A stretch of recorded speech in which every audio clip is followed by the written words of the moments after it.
Ce projet initié par les scouts de la région naturelle de Casamance en partenariat avec les organisations de jeunesse, de femmes et d'autres acteurs de la paix sur le terrain, dont l'objectif principal est de contribuer à l'instauration d'une paix durable dans la partie méridionale du pays et de la sous-région par la mise en place d'un réseau de jeunes filles et garçons bâtisseurs de paix. Cette étape fait suite à une première phase d'activité, de formation, sensibilisation menée essentiellement et avec succès par la mise en place d'un réseau de jeunes bâtisseurs.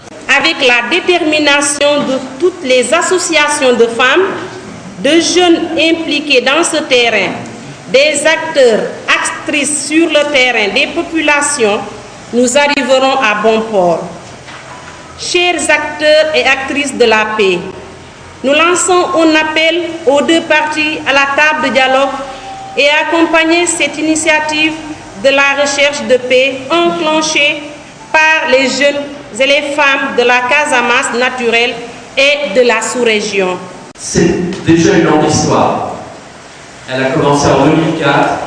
Un ami commun m'a dit « Va voir en Casamance, rencontre les scouts et tu verras, tu comprendras ce qu'ils sont capables de faire. » Je suis venu, j'ai rencontré les scouts et j'ai compris.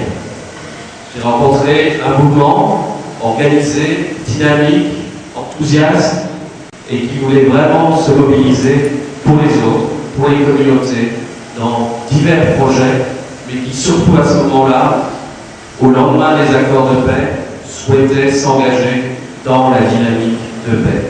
Nous allons également organiser les formations sur la gestion de projet.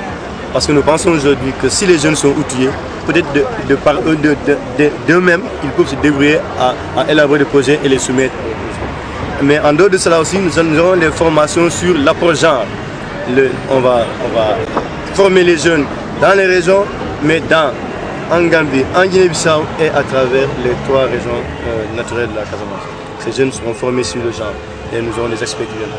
Mais également, il y aura la formation sur le réseautage. C'est quoi un réseau?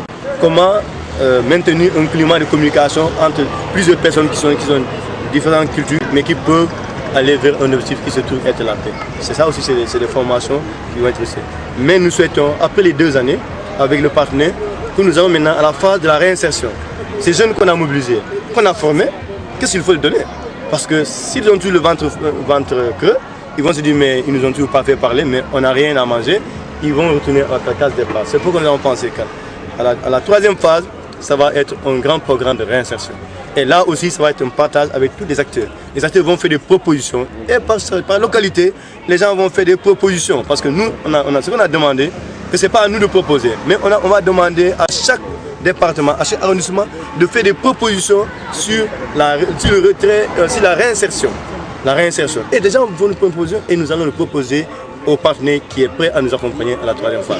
À quand la paix en Casamance? Une question qui cherche toujours la bonne réponse, une réponse qui poussera à coup sûr le palmier casamancé à refleurir et à donner de son vin sublime et protecteur, symbole d'une terre où la joie de vivre avec la claire de lune était jadis une attraction.